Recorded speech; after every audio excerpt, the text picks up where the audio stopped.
말씀을 가지고 누가복음 내러티브 18번째 시간 사도는 고난을 당한다라는 제목으로 제 말씀을 증거하도록 하겠습니다. 할렐루야. 우리는 계속해서 이 사도에 관한 말씀을 듣고 있고 나누고 있습니다. 오늘은 우리가 이렇게 생각해 봤으면 좋겠습니다. 우리 함께 읽을까요? 사도의 길은 인간적으로 볼 때 참으로 어렵다. 이전에 걸어보지 않았던 길이기 때문이다. 아멘. 우리가 영적인 차원에서 저와 여러분들의 삶을 볼 때도 마찬가지입니다. 우리는 지금까지 죄의 길에서, 죄의 삶에서 아주 익숙하게 살았습니다. 그 길이 우리가 살아가기는 되게 익숙하고 편했습니다. 지금 저와 여러분들이 걷고 있는 이 신앙의 길은 우리가 한 번도 걸어보지 않는 그런 익숙하지 않는 길입니다. 그래서 불편합니다.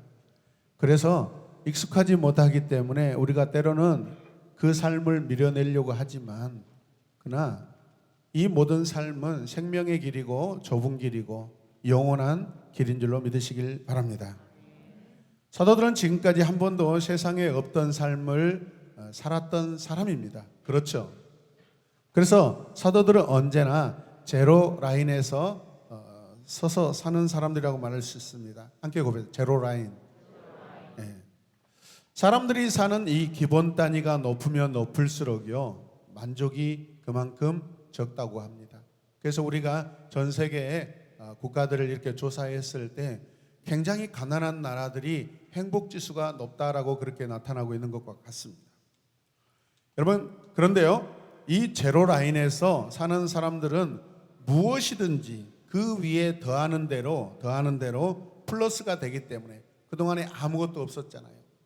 거기에 무엇을 더하든지 여러분 감사할 뿐인 줄로 믿으시길 바랍니다. 거지에게는 그동안 없던 한계, 그 일이 감사하고 살 수 있는 그 하루 일이 감사입니다. 아멘입니까? 우리에게는 지금 내일도 오늘 지금 이 시간도 우리가 전혀 살아보지 못한 믿음의 새로운 삶, 그 일이 추가되면서 감사인 줄로 믿으시길 바랍니다. 그래서 사도들은 제로 라인에서 서서 살아야 한다라는 것이죠.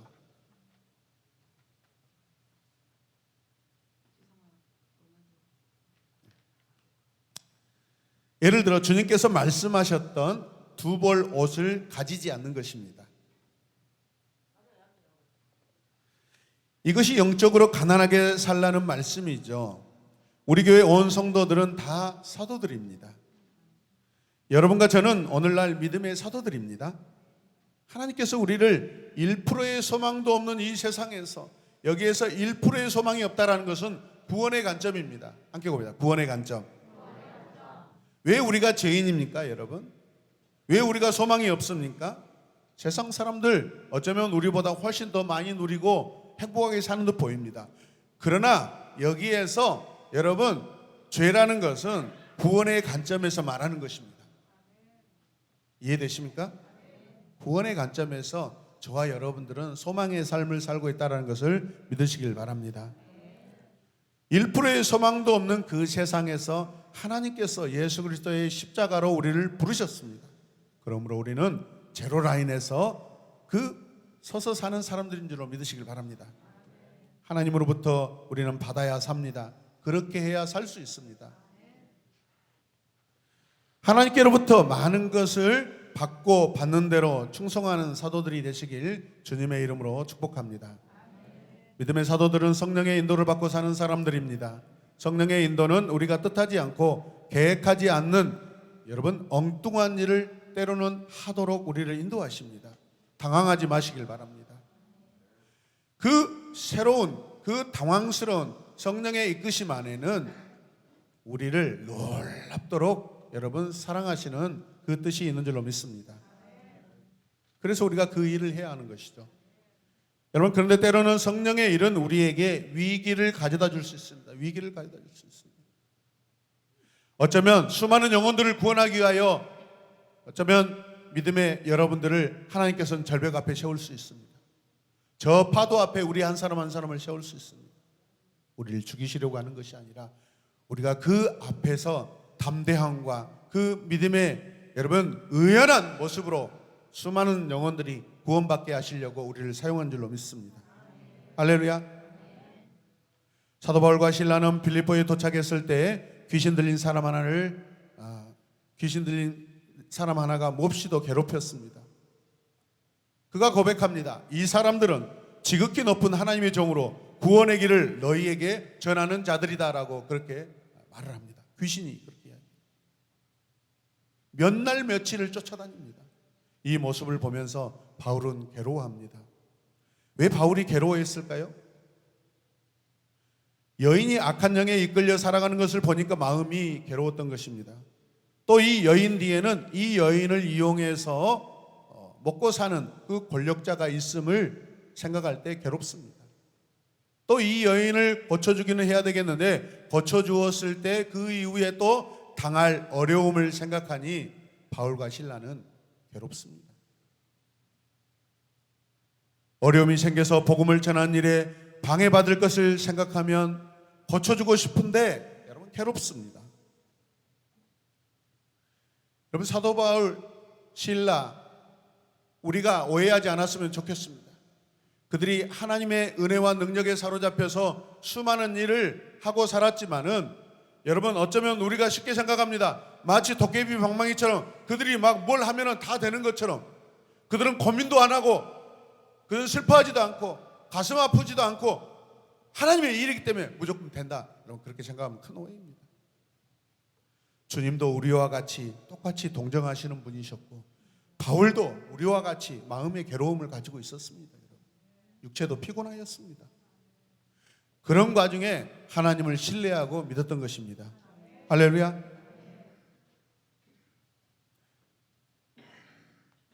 어려움이 생겨서 복음 전하는 일에 방해받을 것을 생각하면 여러분 고쳐주고 싶은데 고쳐주지 못하고 여러분 계속해서 갈등하는 그 심령들을 우리가 생각해 보셔야 됩니다. 그러나 사도는 성령의 인도를 받고 사는 자입니다. 사람들을 쳐다보는 사람들이 아닙니다. 드디어 이 귀신 들린 여인을 치료해 줍니다. 고쳐줍니다.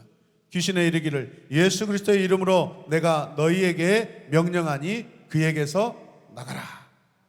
그렇게 하니까 귀신이 즉시 나가고 여인이 온전하여 졌습니다. 오늘 이 시간 말씀 듣는 이 시간 여러분들 안에 여러분을 괴롭히고 여러분을 갈등을 일으키고 여러분의 인생을 방해하고 믿음이 성장하는 데 방해하는 어둠의 세력들이 예수 그리스도의 이름으로 여러분 떠나가길 원합니다.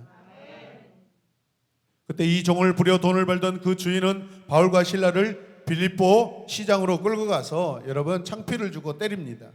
감옥에 가두어 버립니다. 참으로 억울한 일이죠.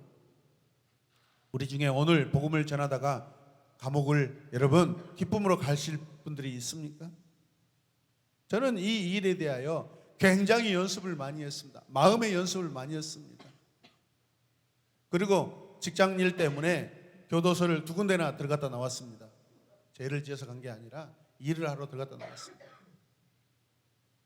저는 그 교도소 안에 생활하는 분들이 막 머리에 이렇게 도깨비처럼 뿔이 나고 막 그런 줄 알았어요. 아니에요. 엄청 친절하고 착합니다. 그들도 우리와 같습니다.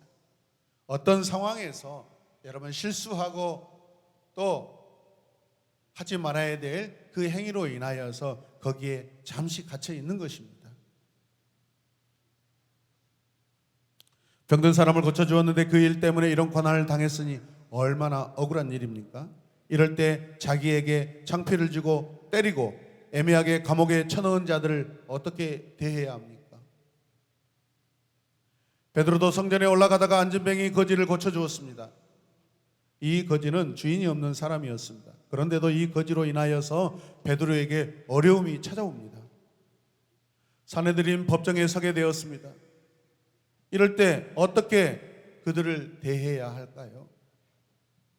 정당한 일을 했는데도 부당하게 취급을 받습니다, 여러분. 그럴 때 어떻게 해야 합니까?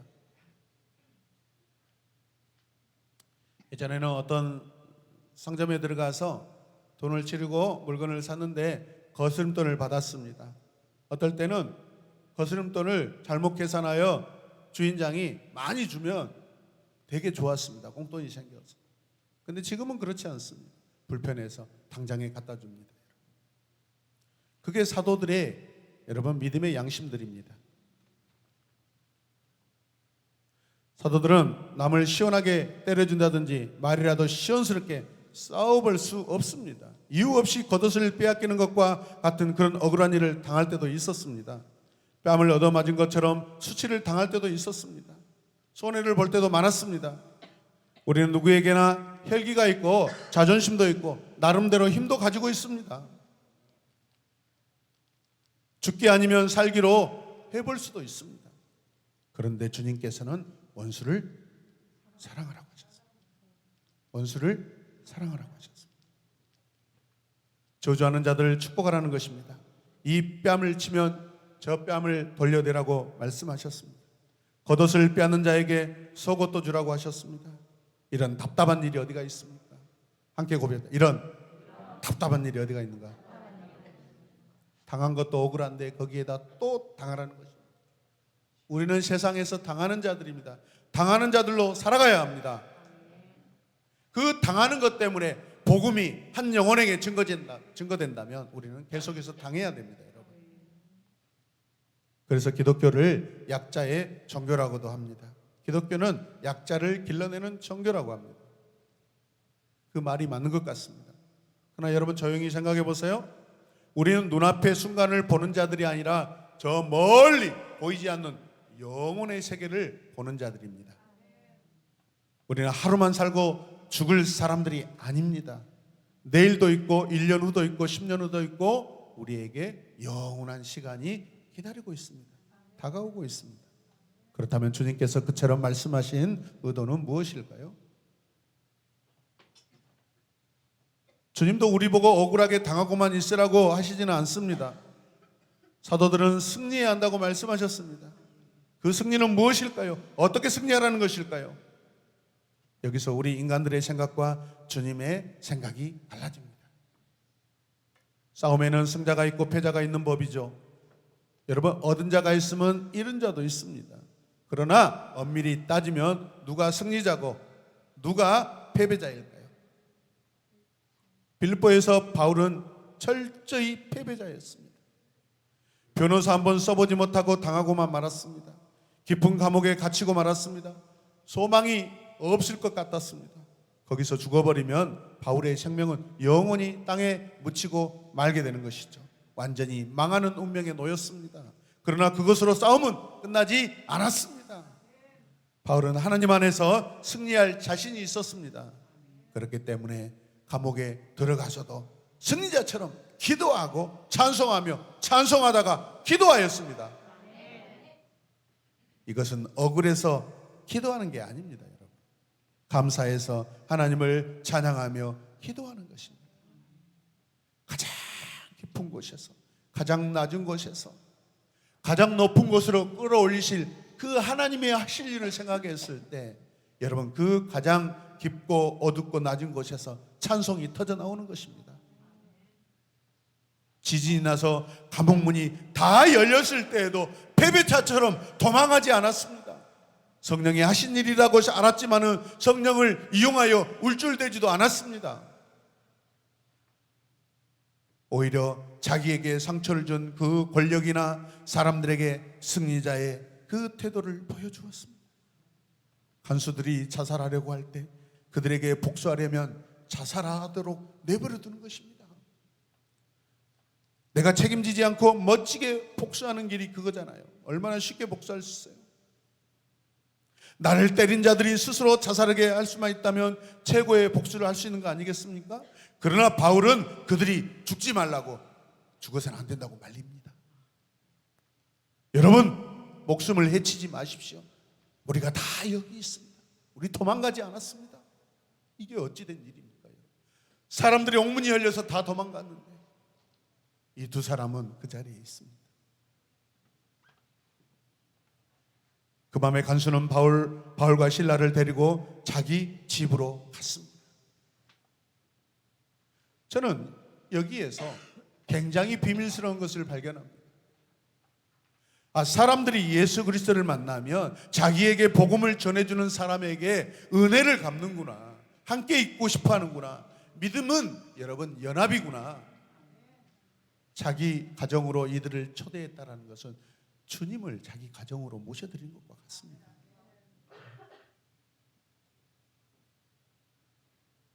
그 순간 바울이 큰 소리로 말합니다. 이보시오, 우리가 다 여기 있으니 칼을 놓으시오. 죽지 마시오. 그때부터 상황은 반전되기 시작합니다. 간수가 도리어 무서워 떨며 바울과 실라에게 무릎 꿇고 그들을 데리고 나가서 선생님이요, 우리가 어떻게 해야 구원을 받을 수 있습니까? 하고 묻습니다. 바울 사도는 그들에게 구원의 복음을 전해줍니다. 주 예수를 믿으십시오. 그리하면 함께 읽읍시다. 당신과 집이 구원을 받을 것입니다. 다른 성경에 보면 당신과 온 집이 구원을 받을 것입니다 라고 그렇게 번역되어 있습니다. 어린아이들도 다 포함됩니다. 자기 집으로 이 두 사람을 데려갈 때 또 다른 사람에게 미리 연락을 해서 자기의 온 집안 식구들을 한데 모았을 것입니다. 그게 구원의 열정입니다. 은혜의 열정입니다. 자기 혼자만 구원받지 않습니다. 그게 예수 그리스도의 사랑입니다. 그게 원수를 사랑하는 방법입니다. 할렐루야.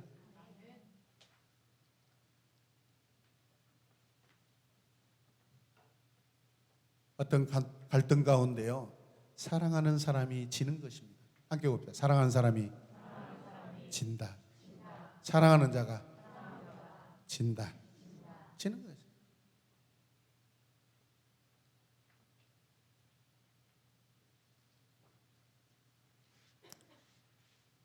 간수는 바울과 실라를 데리고 자기 집으로 갔습니다. 그리고 맞아서 피로 얼룩진 상처를 씻겨주기 시작합니다.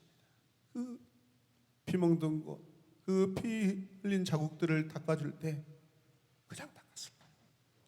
죄송합니다. 죄송합니다. 당신들이 죄가 없는데 내가 당신들을 이렇게 때렸습니다. 아마도 눈물을 흘리면서 계속해서 사과하며 죄송하다고 회개하는 마음으로 멍든 곳, 피 흘린 곳을 닦아주었을 것입니다. 그리고 예수를 영접하고 온 집안이, 그 온 집이 세례를 받습니다. 복음을 받아들입니다. 맞을 때의 고통은 크겠지요. 그러나 때린 사람이 때린 자리를 씻겨줄 때 기쁨은 맞을 때의 아픔보다 훨씬 기쁨이 클 것입니다. 아멘. 오늘부터 큰 기쁨을 여러분 맛보시려면 지나가는 사람한테 자기를 때려달라고 하십시오. 많이 맞으십시오. 그러나 우리 속은 웃고 있잖아요. 나는 억울해서, 나는 죄를 지어서 맞은 게 아니다. 어리석은 짓입니다. 바울이 염려했던 모든 것이 다 해결됐습니다. 여인을 고쳐주었습니다. 그리고 오히려 복음 전하는 문이 활짝 열렸습니다. 영적 반전입니다, 여러분. 주 예수를 믿으십시오. 그러면 당신과 온 집이 구원을 받습니다. 확신 있게 말할 수 있다는 것이 얼마나 큰 감격입니까? 감히 죄수가 어떻게 여러분 그 창살 안에서 찬송하고 기도할 수 있겠습니까?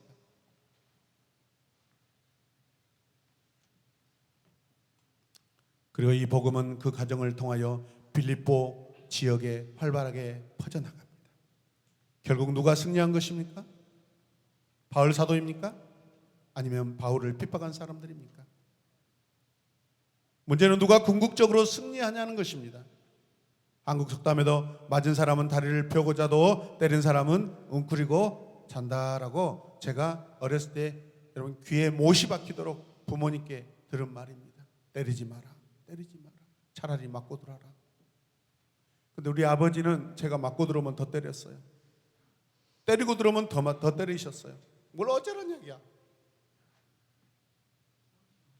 표현하지 말라는 것입니다. 맞아도 안 맞은 것처럼.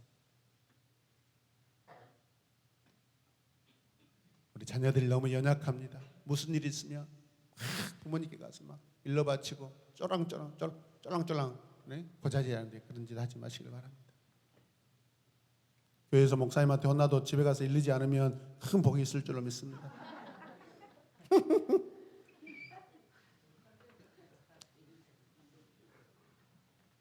주님도 조롱을 당하고 매를 맞으시고 십자가에 달려 돌아가셨는데 왜 그렇게 하셨겠어요?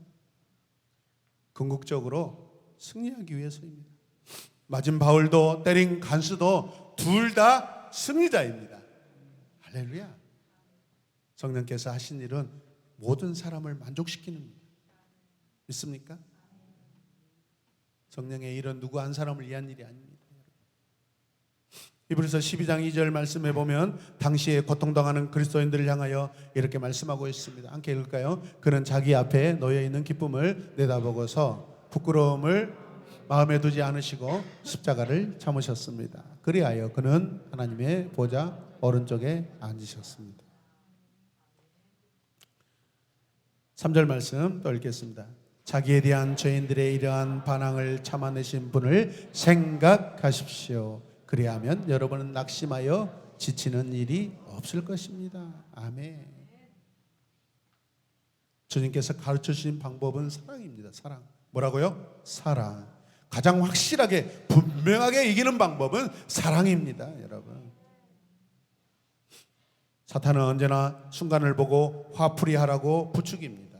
그러나 주님께서는 멀리 보라고 말씀하십니다. 하나님의 나라, 영원한 나라, 킹덤 오브 갓을 보라고 말씀하십니다. 그리고 사랑의 방법으로 승리하라고 말씀하십니다. 이런 사랑의 실천은 신앙에 서서 사는 사람들만이 여러분 행할 수 있고 실천할 수 있습니다. 예수님의 사도들은 영적으로 가장 낮은 자리에 서 있기 때문에, 그 제로 라인에 서 있기 때문에 더 이상 내려갈 곳이 없는 것입니다. 예수님의 승리는 승리를 위한 승리가 아니고 사랑으로 행하면 승리하는 그 상황이 되는 것을 우리에게 알려주고 계십니다. 그러므로 인내할 수 있습니다.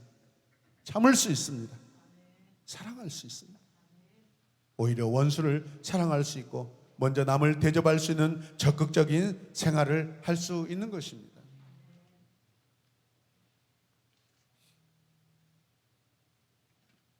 제가 교육전도사 때 가장 힘들었던 상황 중에 하나는 무엇이냐면, 맡은 부서를 부흥시키기 위해서 라포 형성을 해야 되는데, 관계를 가져야 되는데 어떻게 해야 돼요, 여러분? 집에 초대해서 맛있는 밥을 이렇게 지어서 함께 나눠 먹는 것입니다. 근데 이 일을 누가 해요? 아내가 하는 것이죠. 피곤하고 힘든 일이죠. 한두 번도 아니에요. 돈이 많이 있어서 그런 것도 아니죠. 뭐 교육전사 사례비가 얼마나 되겠습니까? 그 금액을 훨씬 넘어서 여러분 교회를 위해서, 부서를 위해서 사용합니다. 가정에서 살림하는 아내에게는 얼마나 그게 부담스럽고 힘든 일입니까? 그래도 그런 일을 묵묵히 해왔습니다. 그래서 제가 맡은 부서마다, 제가 섬겼던 교회마다 다 부흥이 일어났습니다. 할렐루야. 한 번도 새벽 기도를 드리지 않았던 청년들과 함께 새벽 기도 드리고, 그 새벽 기도 드리자고 할 때 얼마나 중간의 과정들이 여러분 있었겠어요. 그리고 그들이 좋아하는 새벽 예배를 마치고 그들이 좋아하는 그 새벽에 여러분 감자탕집, 그 국밥집으로 가서 그 고기를 뜯어먹는 맛있는 거. 청년들이 특별 새벽 기도에 나와서 헌금을 합니다. 찬양팀을 꾸려서 단독적으로 예배를 드리기 시작합니다. 이 일을 위하여 담임 목사님께 재정을 요청해서 음향을 다 설치해달라고 부탁드리고,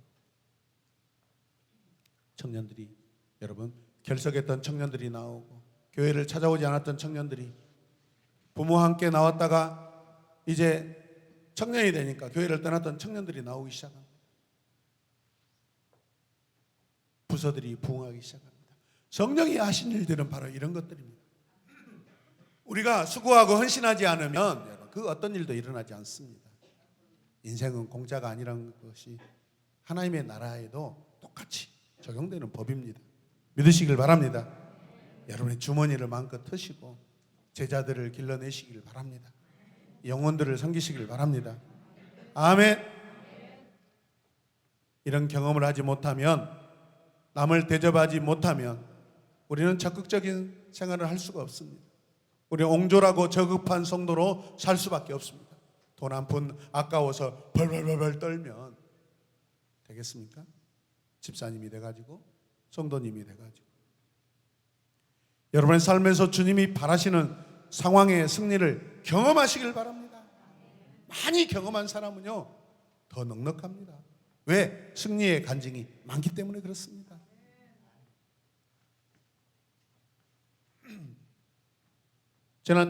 지난주에 요즘에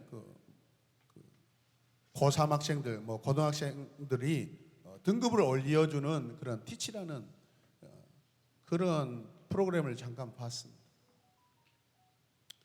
거기에 영어 선생님과 수학 선생님이 두 분이 나와서 한 학생을 이렇게 코칭하는데, 문제를 푸는 모습을 보고 금방 알더라고요.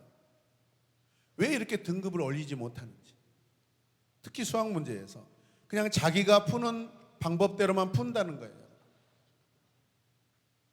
답은 다양한 풀이에 의해서 정답이 나올 수 있는데, 그렇게 다양하게 문제를 풀어봐야 어떤 문제를 만나도 다 풀어낼 수 있는데, 자기가 항상 했던 방법으로만 하니까 더 이상 문제가 안 풀어진다고 그렇게 지적을 하더라고요.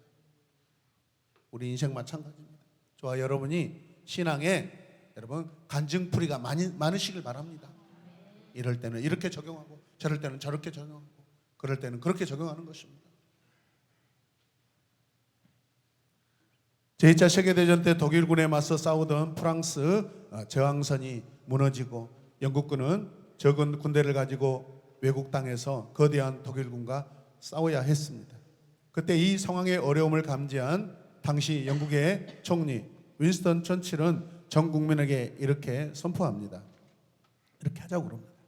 우리 함께 보실래요? 우리는 거리에서 그들과 싸울 것입니다. 우리는 해안에서 그들과 싸울 것입니다.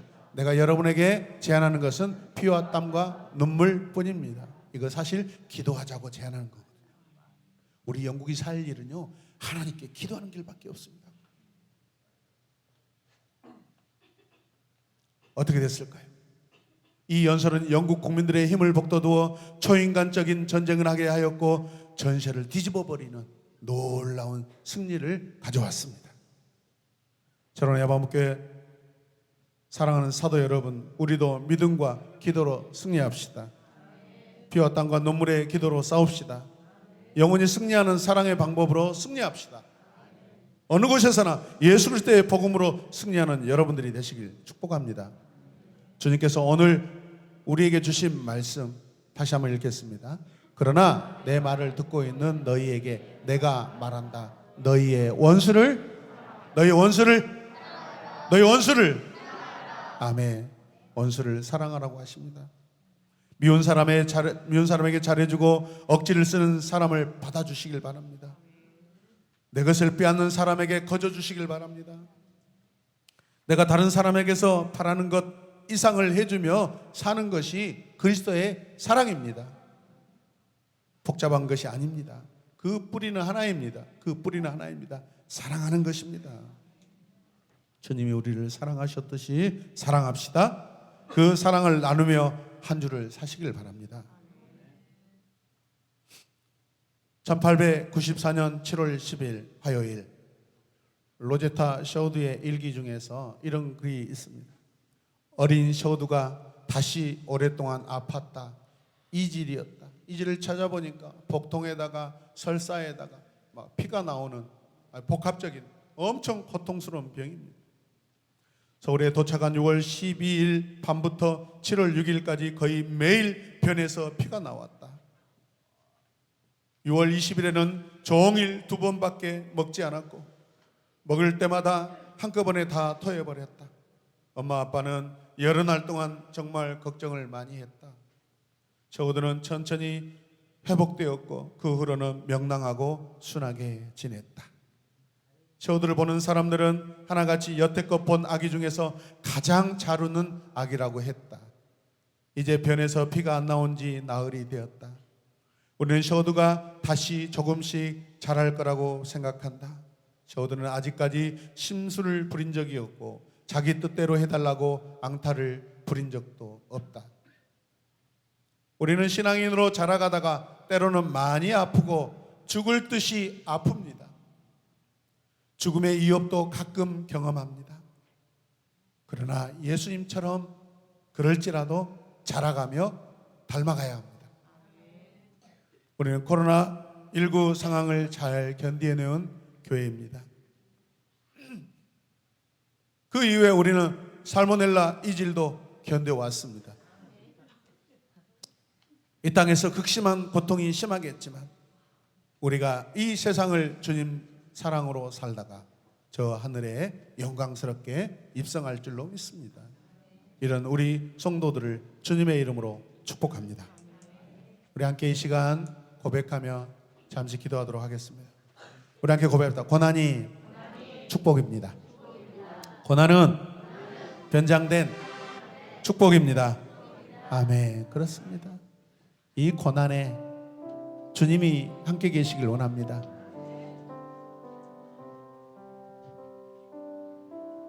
주님을 위한 고난은 축복입니다. 하나님 나라를 위한 고난은 변장된 축복입니다.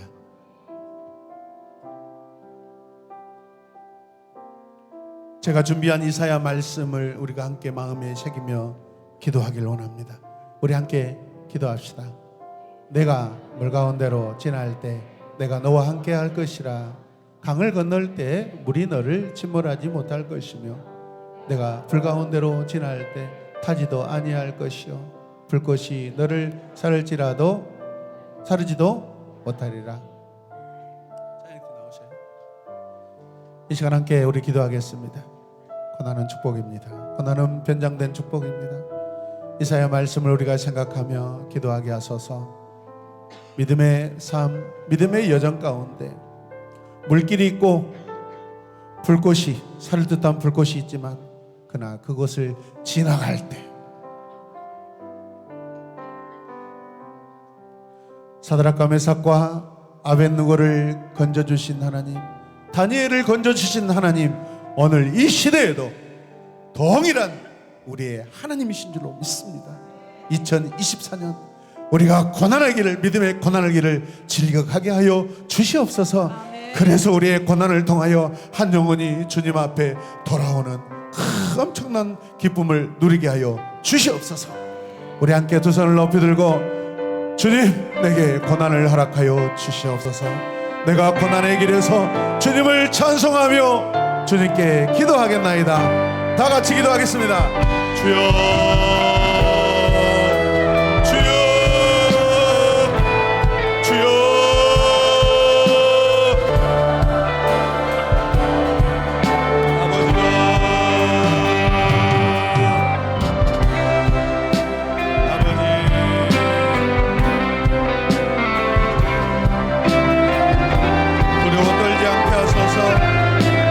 겁내지 않게 하소서. 뒤로 물러서지 않게 하여 주시옵소서. 좌절하지 않게 하여 주시옵소서. 주님이 우리와 함께 하십니다. 주님이 사랑하는 우리 성도들과 함께 하십니다. 주님,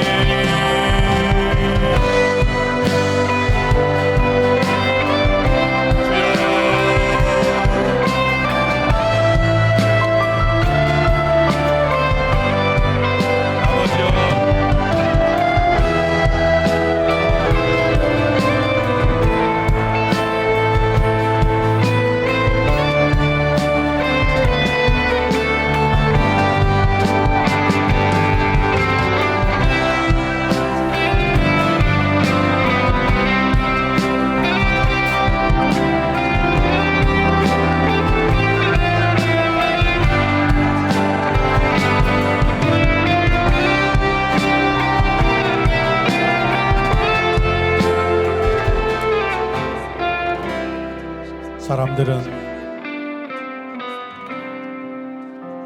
편한 것이 복이라고 이야기하지만 우리 주님은 하나님 나라가 임하여서 평강이 복이라고 말씀하십니다. 편한 인생을 지향하지 않고 평안한 인생을 소망하게 하소서.